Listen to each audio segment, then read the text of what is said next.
کسی فرد نے کسی دوسرے فرد کی چوری کی ہو اور وہ پھر اس کے بعد وہ فرد مل نہ رہا ہو جس کا مال ہے،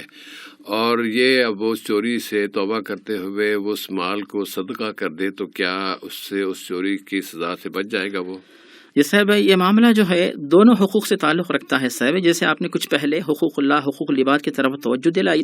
تو چوری جو ہے حقوق اللہ سے تعلق اس کا ہے، کیونکہ اللہ تعالیٰ نے چوری کو حرام قرار دیا، پیارے نبی نے چوری کو گناہ کبیرہ قرار دیا، اور اس میں حقوق العباد کی کوتاہی ہوتی، اس لیے جو ہے یہ تینوں اعتبار سے گناہ کبیرہ کا معاملہ رہتا ہے. سب سے پہلے اللہ تعالیٰ کے دربار میں توبہ کریں، اور دوسری بات جو ہے جن کے ذہن میں بھی چوری کا ارادہ ہے وہ لوگ ابھی سے سوچ لے. وہ حدیث جو بخاری اور مسلم میں ابو ہریرہ سے مروی ہے، پیارے نبی واضح فرماتے ہیں لا یسرق السارق حين یسرق وهو مؤمن، جب کوئی شخص چوری کرتا ہے تو اس کے دل میں ایمان نہیں ہوتا.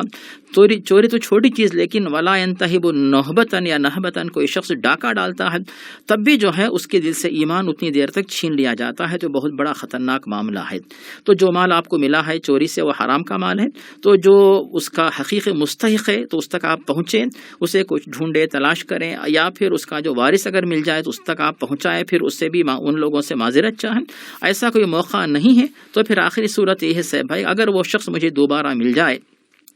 تو اس کی امانت اس کو واپس میں کر دوں گا، اور اگر نہ ملے تو صرف توبہ استغفار پر اکتفا کرے. دوسری بات یہ ہے کہ جتنا مال جو ہے جس شخص نے بھی چوری کی ہو تو اتنا مال جو ہے کسی غریب محتاج مستحق تک جو ہے اس کی طرف سے، یعنی جس کا مال چرایا گیا اس کی طرف سے نیابت کرتے ہوئے صدقہ دے دیں. امید رکھے کہ اس گناہ کی بخشش ہو جائے گی. یہ تو ہم دنیا میں سناتے ہیں صاحب، لیکن آخرت میں اللہ تعالیٰ کس طرح ایسے لوگوں کے ساتھ برتاؤ کرے گا وہ تو اللہ تعالیٰ ہی بہتر جانتا ہے.